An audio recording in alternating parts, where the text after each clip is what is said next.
Thank you to the industry.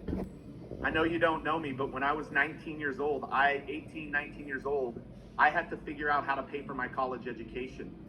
I was broke. I was walking around campus. I just had a really bad crisis happen in my life. And I had made it on college campus, but I didn't know how I was going to continue to sustain college campus. And I'm grateful because network marketing, multi-level marketing got me through college. It's the reason I got through college. I wouldn't have gotten through college without it. I believe it's one of the greatest industries that exists because it gives the average human being on this planet the opportunity to start a business without hundreds of thousands of dollars. But like Tony said in his interview there, for a few $100s. And so what I want to do today is I want to help you understand, and this is my give back to the industry, I want to help you understand how to communicate. What I'm about to teach you, it's the same thing that we showed Dean Graziosi and Tony Robbins as we helped them build out their speaking team. It's the same thing that we shared with Grant Cardone and his team that made them license this content that I'm about to share with you. It's the same thing that we've shared with so many of the people that we work with, some of the biggest thought leaders on planet Earth, including Damon John, who was taking notes ferociously as we sat there and helped him understand how to communicate more powerfully. Those are all folks that we work with. And I'm excited to bring this to the tens of thousands of people today because I believe today, right now, is probably the greatest opportunity in the history of network marketing and multi-level marketing to be able to serve and help a lot of people. But you cannot do it the way that it's been done. Because I'm a part of the industry, I still continue to get recruited on occasion. And the conversation and the communication typically lives in one bucket. And there are 3 ways that you cannot communicate today. If you communicate in any of these 3 ways that I'm about to show you, it will actually do more damage than it does good. And so I want to help you understand how not to communicate with these 3 C's, but ultimately communicate with this C. And so what I want you to know is I shared this story with Eric and Marina, and what I shared with them is one of the things that we were able to do is Grant Cardone, we sat in Grant's office, just like we got the chance to sit at Eric and Marina's house, and Grant's like, this content is amazing. Like, we wanna license this. And so they licensed all of our digital resources and they licensed the workshop. And we were at the very first workshop. And I want you to see this because this is one of the deadly C's. I was at this workshop and there were about 30 people in the room, and me and the gentleman that Eric just talked about, Pat Quinn, said, all right, everybody go around and in 1 minute introduce yourself. You got 1 minute. And so everybody started going. And while people are going, I'm seeing how powerful of a communicator they are. Because I'm going to give every one of you in the framework where in 3 minutes, you will have people asking you questions and wanting to know more about you and having you want to go deeper with them here in just a minute. But what happened in that day is people are going around, everybody's going around, and then one young lady gets up, and this is what she says. She said, what if I could show you an opportunity of how you could make more money and lose weight? And a lot of you right now are chuckling across the world because you're like, yeah, immediate red flag, immediate wall, immediate defense went up in that room. I didn't know it went up, but I felt it in myself. And I hadn't stopped anybody along any line thus far. I hadn't stopped anybody. And I stopped her. And I felt like I wanted to coach her. And I didn't want to embarrass her. And I said, I can't remember her name, but I said, young lady, are you in a network marketing company? Are you in a multi-level marketing company? And she said, yeah. How did you know? How did I not know? That is the way that the majority of people try to recruit me and recruit the world, and immediately a wall goes up, the fence goes up, and red flags go up.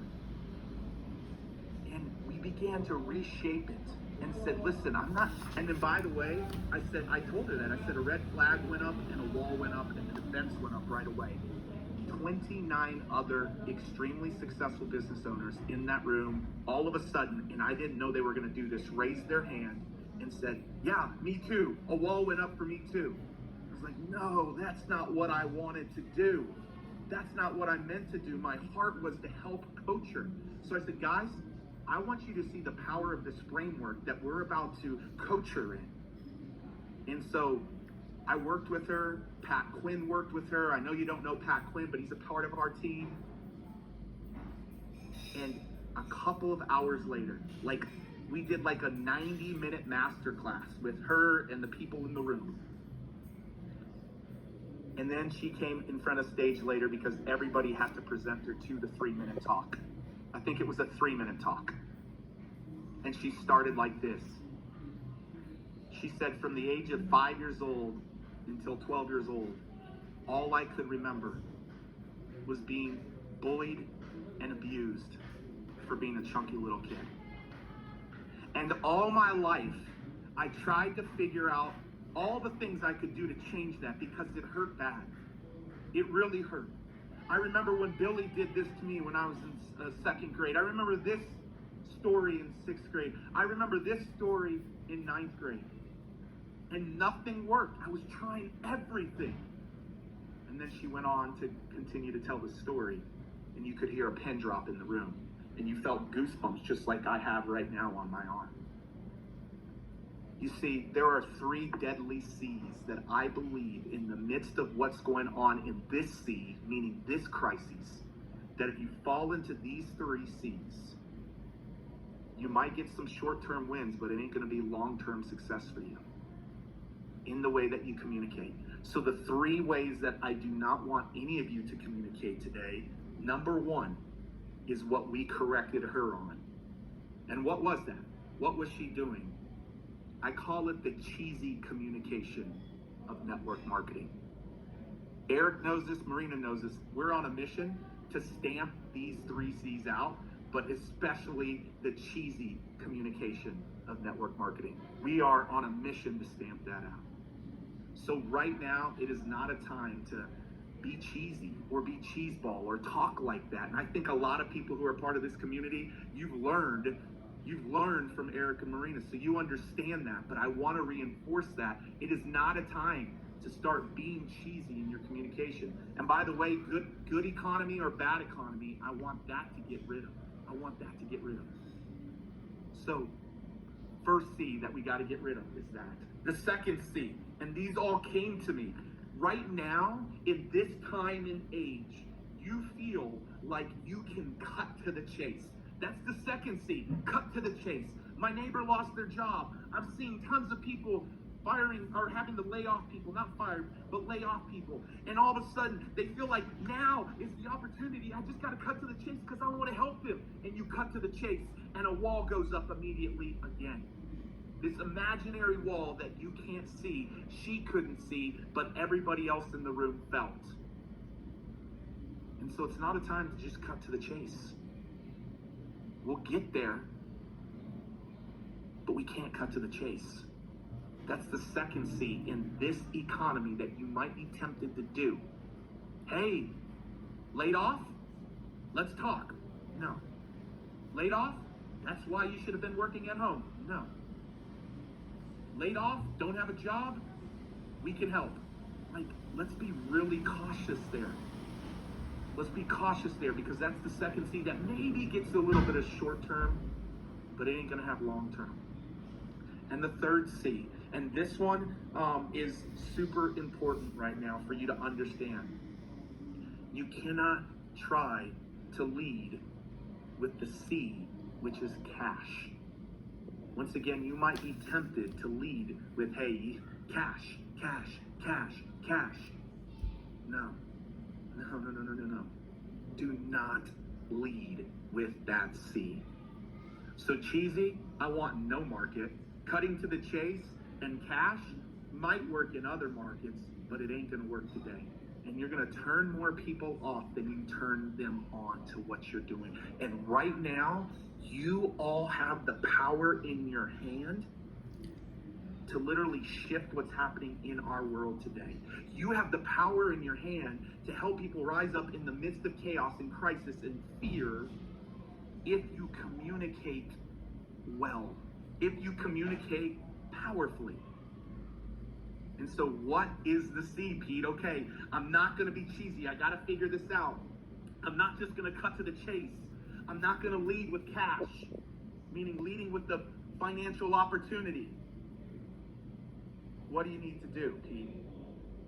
Well, let me first give you a little bit of context of the story, because if you get this story, which was another crisis time just in our nation, which was America, but I know we have people from all across the world, you will understand the C in a very powerful way that you have to use in your communication.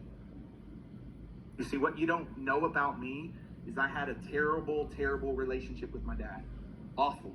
Abusive dad growing up to me. My grandmother took me away from him when I was in 6th grade because of the things he was doing to me physically, mentally, emotionally, every which way. My grandmother took me away from him and said, "You're never going back to live with your dad." Now you fast forward several years and I'm a youth pastor. I'm 23 years old. I'm bringing in these powerful speakers into my youth group. And one of those speakers that I decided to bring in, his daughter was the first girl killed at Columbine. Any of you remember that? 1999 Columbine? His daughter was the first girl killed at Columbine. And she died, and the month before she was killed, she wrote a paper called My Ethics, My Codes of Life. And she had 6 diaries. And in this paper and this ethics that she wrote for her 5th period English class, she said, I have this theory that if one person will go out of their way to show compassion, that it'll start a chain reaction of the same. People will never know how far a little kindness will go. Yeah, you might have caught into the C that I'm going to talk about here for a little bit, but what I want you to know about her is she stood for that in her paper, and her 6 diaries were her life's journey of how she lined up and she actually lived that message out. And so this man comes into my community, he speaks. I'm 23 years old. My dad hasn't said anything to me really about what he had done to me in the last 10 years. He's in this building. He's actually present. He's live. He's watching. I'm thinking maybe this will move my dad to take action and apologize. And at the end of the presentation, after that man, and this is very, very important, everybody, after that man said, hey, parents in the room, you have no idea how long your kids are going to be here, or you're going to be on this earth with your kids. I want you to go tell your kids tonight how much you love them. And some of you need to go ask them for forgiveness for something that you've done to them. And literally that night, my dad went and wrote me a letter. He said, I'm sorry for the father I've been. Here my son is having an impact on hundreds of kids' lives, and I can't have an impact on my only son's life. I'm asking you for a second chance to do things right. And he told me he loved me for the first time in over a decade. My wife and I were weeping and we were crying as we read this letter. He took the man up on his challenge and actually went out and did something about it, took action, because the man led with compassion. And he shared his daughter's story of compassion. And now for the first time in my dad's life, after lots of people trying to recruit him to make things right with me, finally, the very first time somebody led with compassion, my dad heard it and he took action. If you want people to take action right now, you have to lead with compassion. You have to lead in this market with empathy. You cannot be driven by the cheesiness or the cut to the chase or the cash. You got to lead with compassion. That is what you got to do right now. And I want to share one more story about him. In 1999, our nation was scared. I don't know if Eric and Marina remember this, but we had a nation that was really scared because we had our first major school shooting. And I'm not comparing it to today, but I'm comparing what I'm about to say to today. Back then, everybody was talking and complaining and scared to death. Parents weren't sending their kids to school, and they were afraid. and everybody was pointing the finger and taking blame and blaming everybody else, and there's all this finger pointing, and this man chose not to finger point. He chose to make a decision to forgive the two boys who took his daughter's life, and he went and took this message out to compassion out into the world, which we helped him do. And literally, you fast forward several years, and they became the biggest school program in schools across the world, taking this idea of compassion out to the world. Right now, the way that you've got to lead in recruiting more people into your business, because listen, they need in your business. Like, I hope that these next 6 months are the biggest 6 months in the history of this industry. Now, I also hope that the world shifts and changes, but I believe all of the seeds that you plant in the course of the next 6 or 9 months or the rest of this year, leading with compassion, will set you up to be so successful. So successful. Right now, you've got a pace with them before you lead them into your company. What is pace? You got to pace with empathy and compassion right now, because people want to hear that you understand how they're feeling. They want to understand and know that you know what it's like right now to walk in their shoes. And so I want to give you a couple of practical things that you can do before I wind this down and bring Eric back here in just a second. I want to give you a couple of things that you can do. And so we have this proprietary process called the StoryBraid framework. And I'm only going to talk about one piece of the framework, which is the heart. I'm not going to talk about the rest of the framework. I'm just going to talk about the opening heart.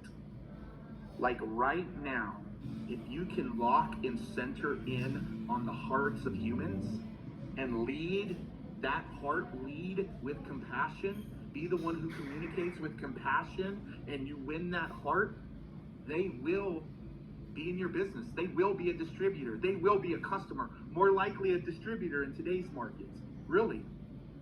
But you've got to understand how to communicate. And so it starts by winning their heart. Let me give you a few practical things of how you communicate with compassion to lead and win over their heart. The first thing you have to do right now in this market is communicate in a way that helps people understand that you know what they're going through.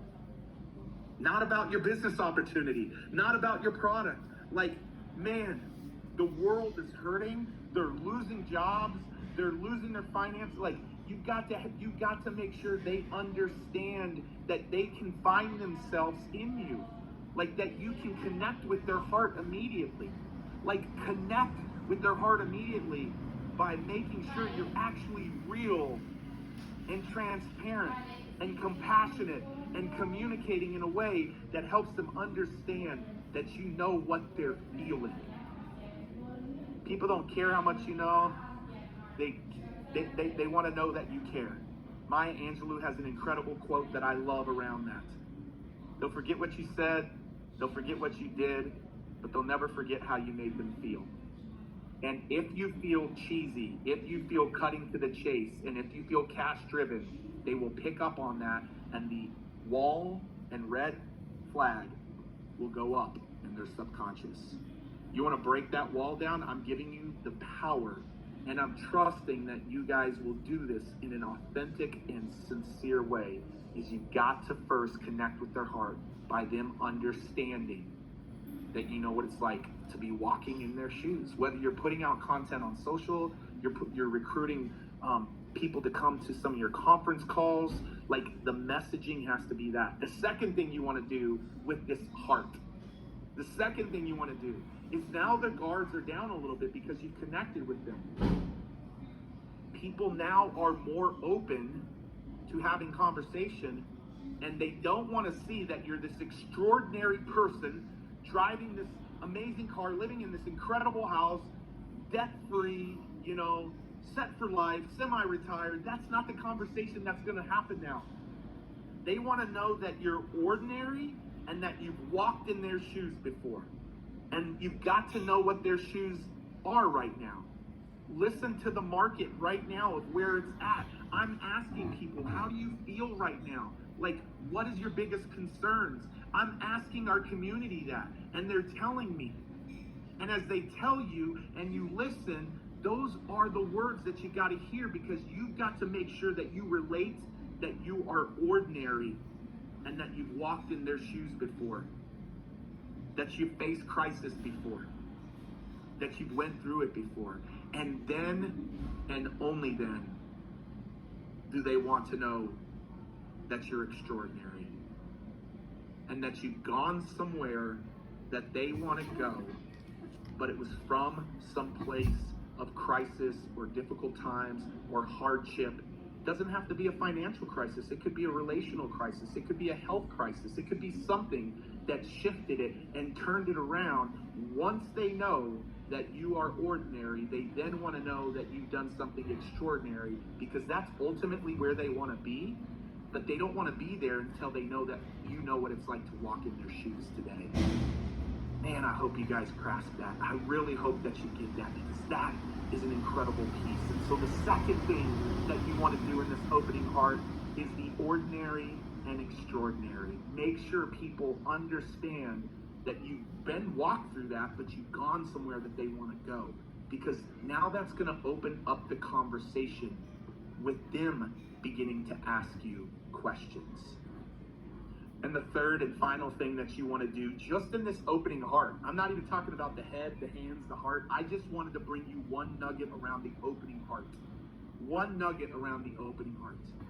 The last thing that you want to do in these times is do a little digging and ask yourself, what is my why right now? What is my why?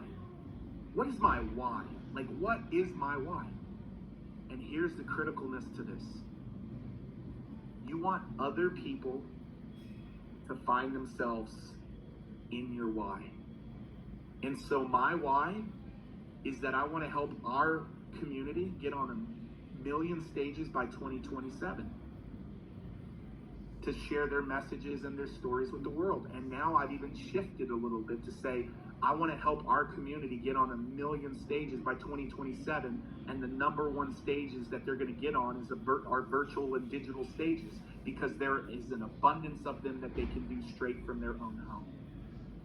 And here's what happens, is if you can have an empathetic and compassionate why that you can have in conversations with people, they will find themselves in your why. If they find themselves in your why, they start asking the question, how do I work with you? How can you help me? What can we do? I need help. I want to be that extraordinary. They're not going to use the word extraordinary, but I want to move from that ordinary position you were in to go into the extraordinary, and I want to be one of those people in your why. That's the third thing that you want to do in this opening heart. When you begin to do those three things,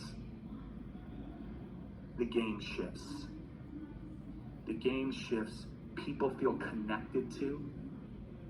They feel out of isolation. They don't feel depressed. They don't feel anxious. They feel connected. They feel heard. They feel loved. And they've now come in and said, tell me more. I want to close with this story before I bring Eric back up. I told you that network marketing got me through college after a really hard hardship. But what I didn't tell you is that I played collegiate tennis, and my grandmother went and worked another job just to help get me through college, because my parents didn't have the money to help me with college. My grandmother went and worked another job. I got a small little college scholarship. I got a little bit of a Pell Grant, and that's how I got through college. And I was playing collegiate tennis. And one day I'm going out to my car to go and drive to tennis practice. All my rackets are in there. My car's in the parking lot of the college campus, Midwestern State University in Wichita Falls, Texas. And I go and I find and look for my car, and I can't find my car. Well, what I come to find out is that my car had been repossessed.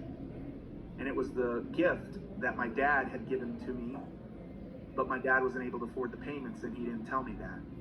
My rackets were gone. My car was gone. I was in tears. I didn't know how I was going to make it now. Like, I had no transportation, no tennis rackets. I was already struggling to be on that college. I had decided to go last minute because I had some friends really encourage me to do that. And then I ran into a lady in my church. And a lady in my church didn't get cheesy with me. A lady in my church didn't shortcut things or try to take a shortcut. A lady in my church didn't cut to the chase or lead with money. A lady in my church was compassionate, and she heard me.